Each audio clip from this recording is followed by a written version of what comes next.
great environment, had a great crowd, which I think played a factor in the first half, helped us out. But after that, we've been really good in the third quarter all year long. And we weren't able, obviously, the turnover in the third quarter was a significant play in the game. Up to that point, obviously we were in a heavy dogfight against two of the best defenses in college football, two of the best teams in college football. So give them credit, and I open up questions.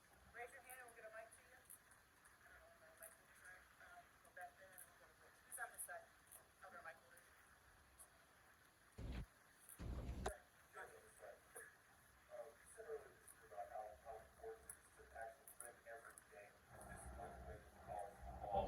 Playoff is set. How do you keep the team motivated after like this to the biggest programs on your schedule? Yeah, be honest, be transparent with ourselves as staff and with the players. Address it head on, and then move on to the next opponent and get ready to get another win next week. We've lost to the number 1 and the number 3 team in the country. That's not good enough. We got to find ways to win those games, but address it, be honest, be transparent, go after it head on, and then move on to the next opponent, so we can find a way to get a win next week and finish this thing in a positive direction. Jared in the back left here. Hey, Coach Franklin. Hey, Jared. Obviously, hindsight is 20/20, and you all would have needed to recover that onside kick to go down and score and tie the game or win. But going for 2 twice earlier in the game and being down 9 rather than 7, what went into making those decisions? Yeah, well, we were down by 4, so being able to go for 2 and get us in a position where it's obviously a field goal gets us back in a position to take the lead or to tie the game. I felt like points were going to be at a premium. These are all the things that we talk about before the game. We use the analytics as well as conversations as a staff. And at some point you're going to have to score enough points to get back in the game, but just trying to get the game back into a 1-possession game, and didn't feel like in that situation we didn't know how many opportunities we were going to get, so try to maximize it. Rich, then Johnny. James, it seemed, to your right here next one, it seemed like Drew missed open receivers today. He really struggled. Even compared to the Ohio State game, how would you evaluate how he did today?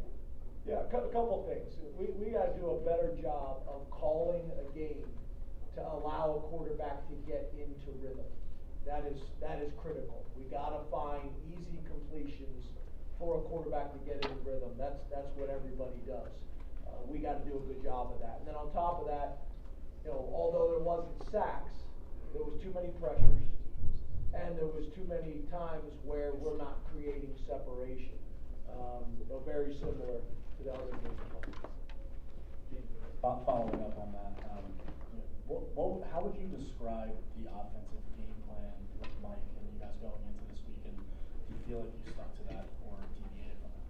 Yeah, I thought early on it was to do everything we possibly could to stay on schedule and not be in 3rd and long situations. I thought we did that.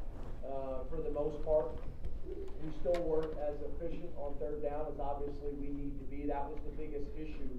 Although we were able to move the ball and do some things in the first half, we were not successful on 3rd down, which was to me the biggest issue that was problematic.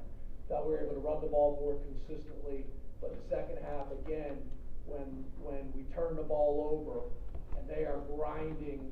They had a hard time getting things going offensively as well until they went to their heavy package. Turnovers in that type of game, it's going to be difficult. They're going to do a great job of eating the clock, and they did a good job of that in the second half. I think you could see how they were calling the game. They put JJ in position to make some plays with his feet because they were struggling to move the ball. But we wanted to stay on schedule on offense. I thought we did that, but then we weren't able to execute on 3rd down. Ryan and then Neil. Hey James, over here to your left. You mentioned, calling a game to get the quarterback into rhythm. What was Michigan's defense doing that was kind of making it difficult to get Drew into rhythm? The same thing they've done against everybody all year long. It's one of the best defenses in college football. We got one of the best defenses in college football. They make it challenging up front. Their front seven is able to get pressure, is able to get sacks, not today, not a whole lot against us. But then also, obviously, be able to get coverage. We made a couple throws that if the ball's not delivered right, one ended up being a pass interference on them. One, we were fortunate that wasn't an interception. Your ball location is critical in these types of games. And then obviously, we had a couple shots called, but we're waiting for a specific look at a specific defense and weren't able to do that. So we weren't able to loosen them up from a coverage standpoint, to help with the more consistent, higher percentage throws. Neil and Dave. James, what went in the decision? How much did you think about punting with about 4.5 left from your own territory there? You guys still had a couple timeouts. Yeah, at some point, you're gonna have to be aggressive, and you're gonna have to make one of those calls, like we did in the first half, I think it was, we went for it on 4th down, and we actually went to, Cade. Cade made a huge play for us. We needed to do that a few times in the second half, and at that point of the game, at some point, we can't just keep giving the ball back to Michigan. It puts our defense in a tough spot if we don't pick it up, but we're gonna have to pick up one of those 3rd or 4th downs to stay on the field and give us the best chance to win the game. I just think you punt at that situation, at that point of the game, against that team, you may not get the ball back.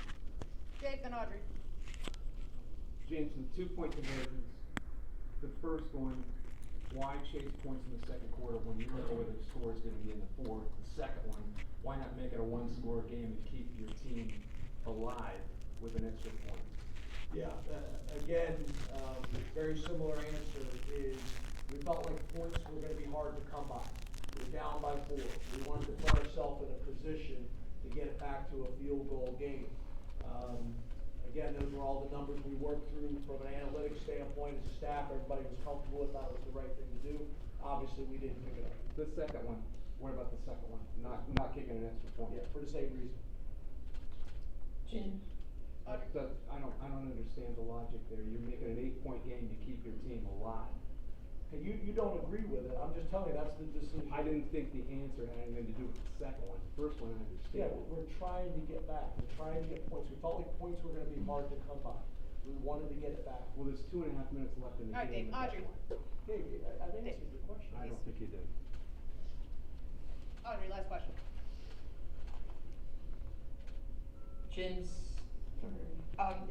early in the second quarter, you guys had a sequence where Katron rushes for 9 yards on 1st down and then doesn't touch the ball. You guys throw past Malik Meggett. I guess what went into that sequence and why did Katron not touch the ball again that drive? One more time, I apologize. Yeah, no worries. Early in the second quarter, you guys, Katron rushed for 9 yards in the first play and then didn't touch the ball the next few plays and you guys punted. I guess you threw a pass to Meggett in there as well. Why not go back to Katron and all over in sequence? Yeah, actually, the one we threw the ball to Mega, that was a run. And based on the look you get, you have some outlets, you have some relief throws on the outside. Obviously, we want to continue. I think we ran the ball, a decent amount in the first half. But yeah, I think that was a run play with a relief throw based on what the defense did. Thank you, Coach.